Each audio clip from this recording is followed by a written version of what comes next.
Arcade racing on the wet stuff. It's a hard thing to get right. Many have tried over the years, and many have failed. Get it wrong, and you may as well be racing on asphalt. We're not here to talk about the failures today, but to focus on the ones that got it right.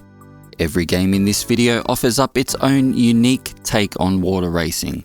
Some of them are bona fide classics, and some need a little more recognition for the amazing things that they have accomplished. Not all of your favorites will be here in this first installment, but will likely feature in the next volume. Leave a comment down below with your picks and let me know your experiences with the games that are here. So here's a whole bunch of arcade water races that nail the feels. Let's get on with it.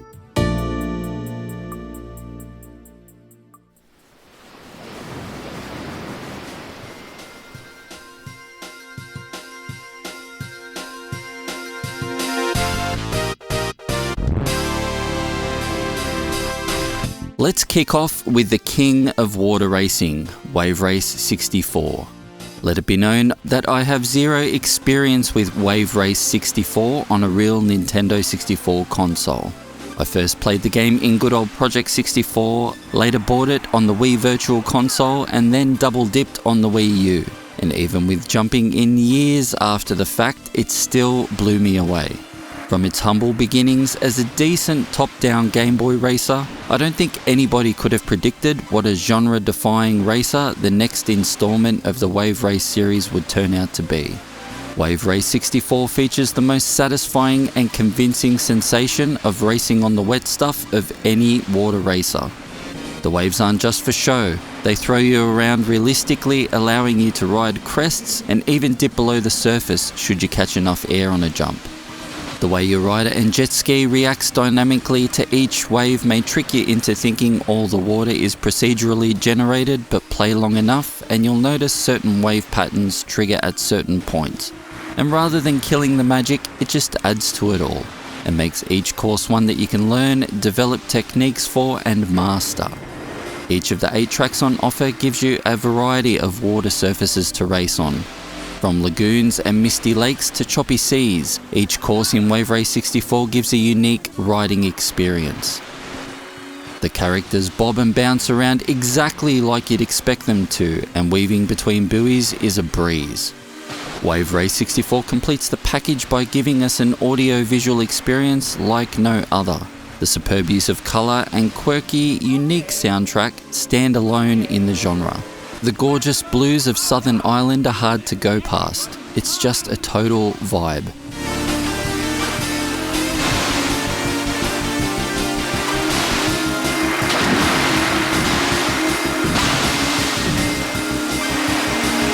For me, this is Nintendo firing on all cylinders and at their creative peak to boot. It's a shame that they farmed out the sequel Wave Race Blue Storm and didn't continue the fantastic work they have done here. We'll look at Wave Race Blue Storm in a future video, but perhaps the reason we've never gotten a proper modern follow-up is that Nintendo just isn't capable anymore. Prove me wrong, Nintendo, and I'll buy a Switch 2 tomorrow. Wave Race 64 is a true legend that stands the test of time. Take in the scenery, marvel at the colours, and feel the water under your jet ski. The actual racing seems almost secondary to the rest when you're doing it right.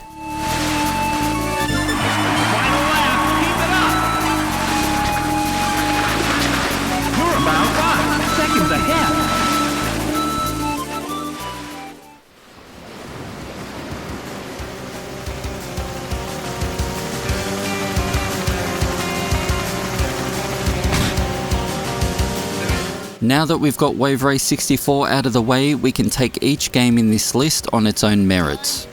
Aqua Jet is a Namco race that I personally never experienced out in the wilds, and in fact, my first experience with the game has been this Arcade Archives release on Nintendo Switch. And what a brilliant racer. Very brief, but brilliant. Very much like Ridge Racer on water, Aqua Jet features just 2 courses, and one of those is an extended version of the first. You'll tackle the novice course with a jet ski that tops out at 550cc, and the expert course with a higher 1100cc jet. You're able to run the novice course at full pelt, never needing to lift your finger off the throttle. First place comes easy here. On expert, however, you'll need to use that throttle control to slow down on some of the harder corners, and if you want any chance of placing at all, you'll need to memorize the more gimmicky sections and how to tackle them.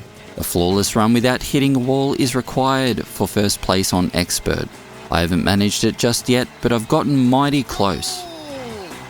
The sensation of racing on water in Aqua Jet is handled admirably. From flatter water surfaces to sections with rolling waves and jumps, it can feel a little canned, because it is, but the way your jet bobs up and down and skips across the surface of the water on harder corners is convincing. Originally running on the Namco Super System 22 arcade board, things are smooth, vibrant and super sunny. I particularly love those moments where you dive under the water after a huge jump. It's easy to lose your bearings here, so learning how to navigate these particular sections of the course will be key. The music in Aqua Jet is outstanding. A mix of surfer rock with some harder electronic elements, all of it is likely to get stuck in your head, or remind you of Rock Lobster, which will then get stuck in your head instead. Time extended.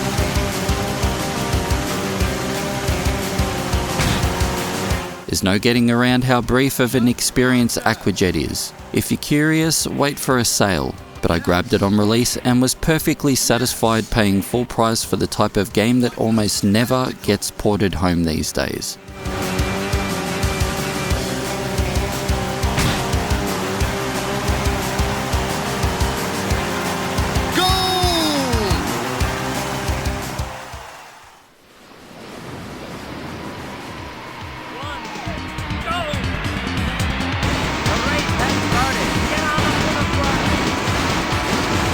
I am terrible at SEGA's WaveRunner.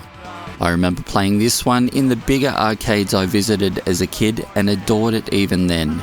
Playing at home via the Model 2 emulator cannot compare, but still it plays an awesome game of jet ski. Although whether it's down to the approximation of the arcade controls I'm experiencing playing with a controller, or purely because the game is rock hard, I cannot for the life of me place anywhere near the top in WaveRunner. Not that it matters, because the game is so much fun that even losing is a blast. You don't need me to tell you that WaveRunner is a SEGA Model 2 racer.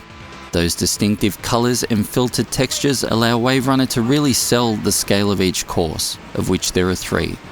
The novice, intermediate and expert tracks aren't all that difficult in and of themselves and are jam-packed full of memorable scenery, colour work and jumps to navigate. It's a shame that you don't get to choose your rider, but WaveRunner really is all about the courses. And in its own unique way, WaveRunner absolutely nails the feel of racing on water. You won't find any huge waves to ride here, but the way the rider and the jet react to the undulating water surface feels amazing and sell the illusion pretty hard, even without a large gimmicky cabinet to ride on. Control, even on a pad, is tight and nuanced, enough to make me retroactively wish that SEGA ported this one home. It would have been quite amazing on the Sega Saturn. The music in WaveRunner is super catchy and the sound effects are bombastic and over the top. Paired with the colourful visuals, it's all a bit of a treat.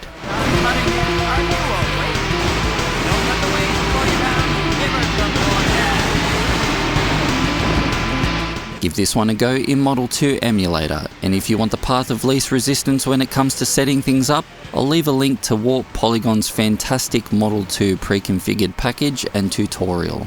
This will save you the hassle of setting up the controls yourself, and as far as I recall, has widescreen graphics as a default.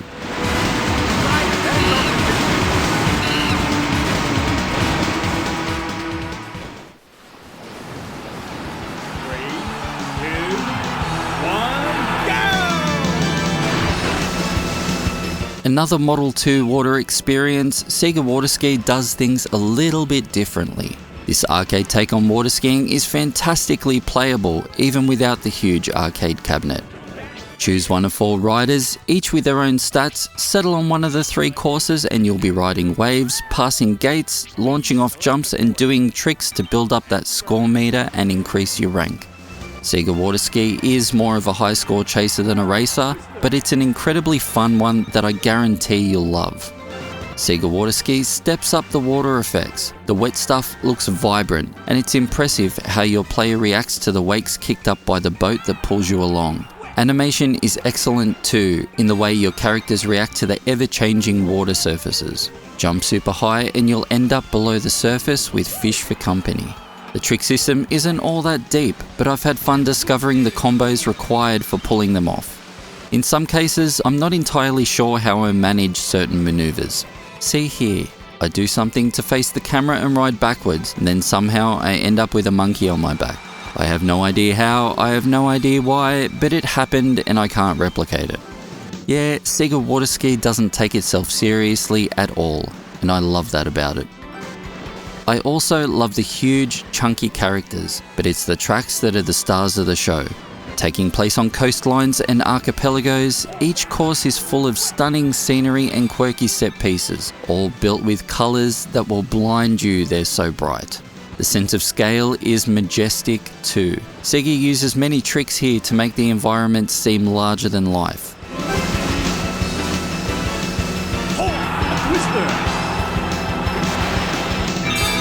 Truly addictive time-attacking trick racer, SEGA Water Ski is like nothing else.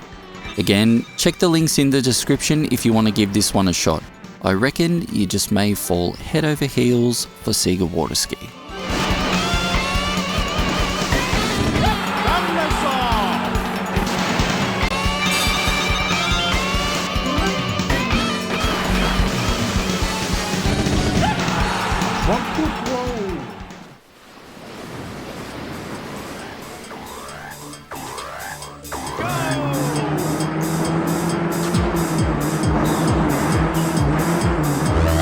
This Sony PlayStation racer, rapid racer in PAL territories and known by the much less cooler title Turboprop Racing in the US, does things differently also.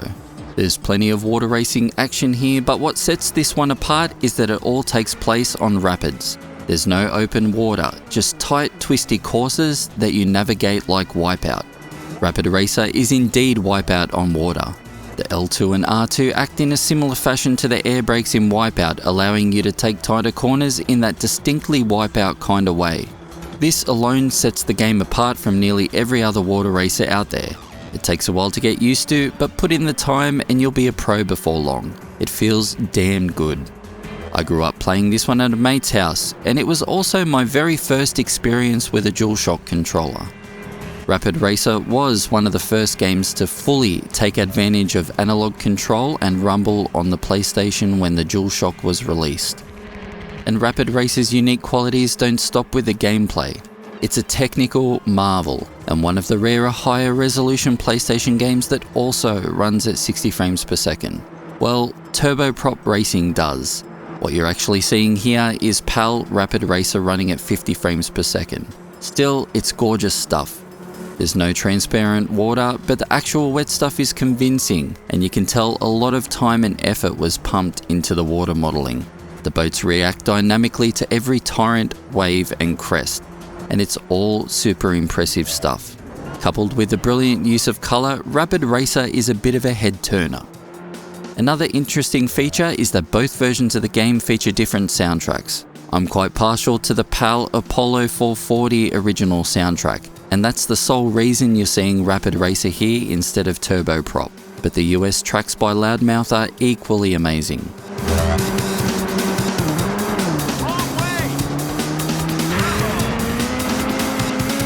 A tough game with 6 expertly crafted tracks, 9 unique boats, and even a fractal mode which generates random tracks to play, Rapid Racer is one of the PlayStation's unsung racing heroes. It's a real shame that it's fallen into obscurity these days. If you've never played it before, then make it a priority to do so.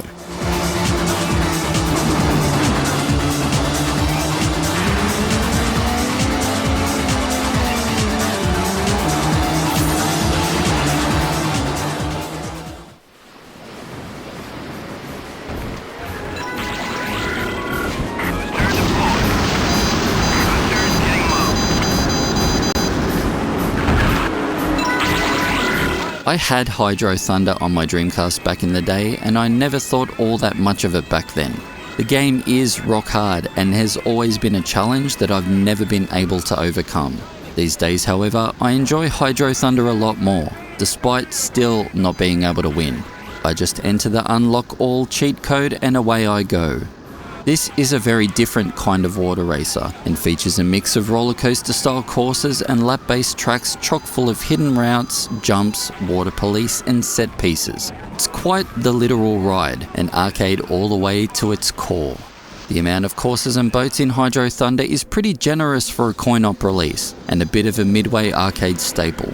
And despite looking a little dated, Hydro Thunder still manages to impress on its own terms. The boat designs are creative, the tracks are full of imaginative touches, and the use of colour can be spectacular, with courses like the Arctic Circle looking particularly stunning. And despite not exactly nailing the look of the wet stuff, the actual feel of speeding along it is excellent, and you'll relish the sense of speed given up by Hydro Thunder. You'll want to collect every boost you possibly can on track and take every shortcut you can find, otherwise you'll be giving up a podium finish. I should know.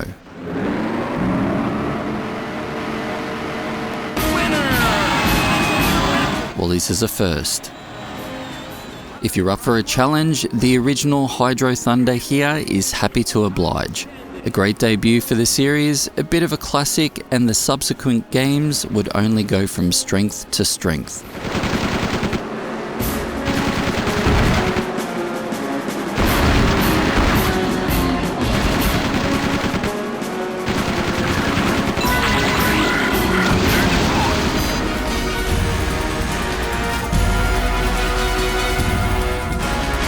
The spiritual successor by Raw Thrills, H2 Overdrive is Hydro Thunder 2 in all but name, for it wasn't able to secure the use of the license for whatever reason. I've covered this arcade-only release more in depth in my video 5 Techno Parrot races you can play at home.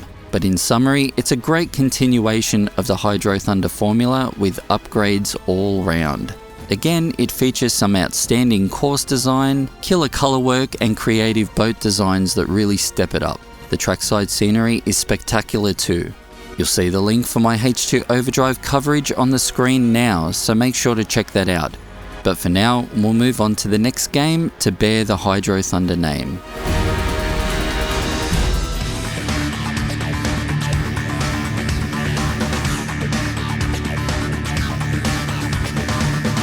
Hydro Thunder Hurricane launched during the massive Summer Arcade Xbox Live Arcade promotion they ran back in 2010 on the Xbox 360.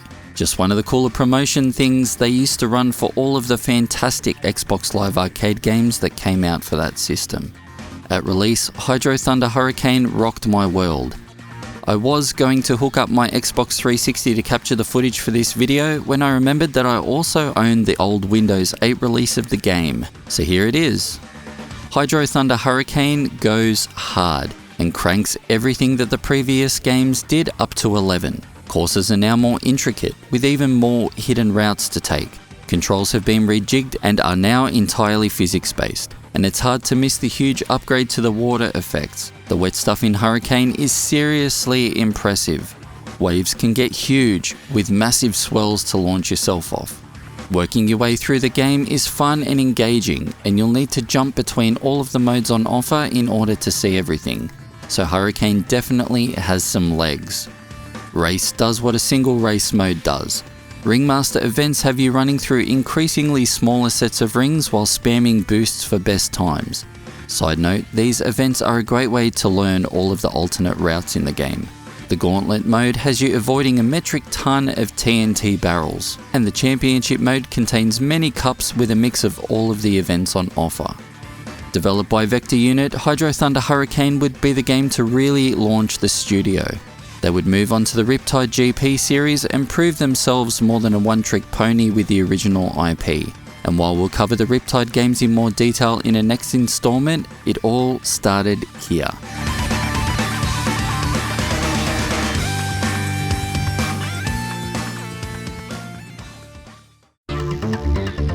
So there you have it, the first bunch of excellent arcade water races that nail the feels. Let me know in the comments what your favourite water races are, and what are your thoughts on the games featured in this video. This video is possible in part thanks to my amazing ARC supporters. And an extra special shout out goes out to my main man, No More Mercy. Thank all of you for your amazing support. Like, subscribe, share, and hit that notification bell if you want more arcade racing content, and perhaps consider becoming an ARC supporter channel member. Perks for supporters you'll find in the description of this video. Thanks for watching, and I'll see all of you beautiful people in the next video.